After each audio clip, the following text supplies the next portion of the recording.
Welcome back to Diary of a Cask, and today I'm going to be showing you around our warehouse.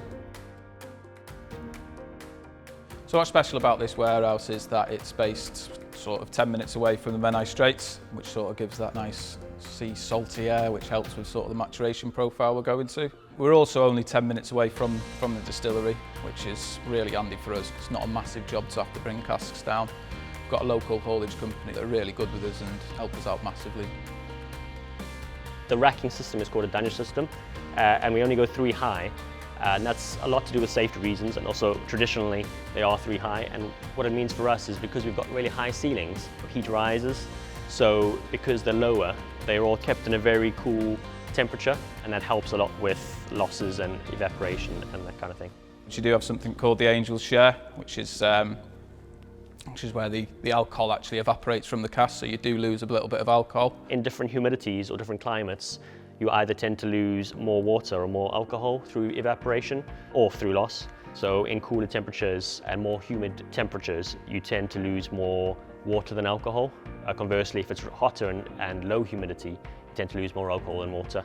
So for us, for instance, when we come to empty our casks, they're actually lower alcohol than what we started with, whereas somewhere in America, their strength actually goes up, but that's because they're losing more alcohol than water. So it's all to do with humidity. You get about 21 per rack, so it's probably just over a rack and a half a week we're bringing down.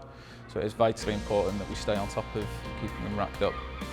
So firstly, we put 2 lengths of wood down, normally the size of 1/3 and 2/3 the length of the cask. We then put chocks at the ends of the piece of wood and roll the first layer on. We normally go between 6 and 7 casks onto a piece of wood. So we then put another 2 lengths of wood on top of those, and then we use the forklift to place the casks bung up onto the pieces of wood to make sure that they're not leaking from the bunghole.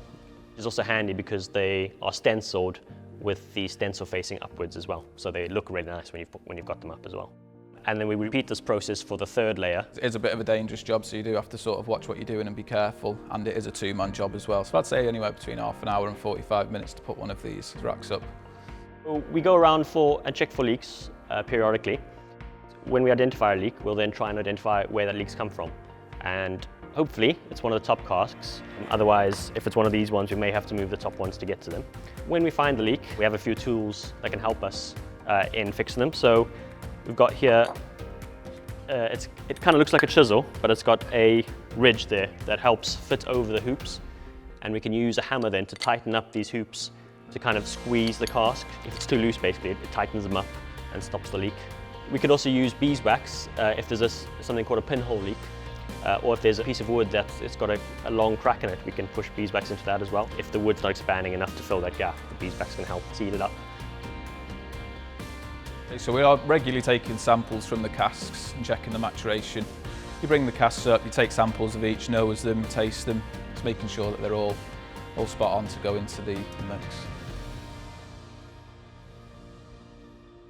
The plan is to obviously have the age statements coming out 12, 15, 18 years, so some of them could be in here for the next 20, 30, 40 years. Next time on Diary of a Cask, we'll be selecting and filling our cask.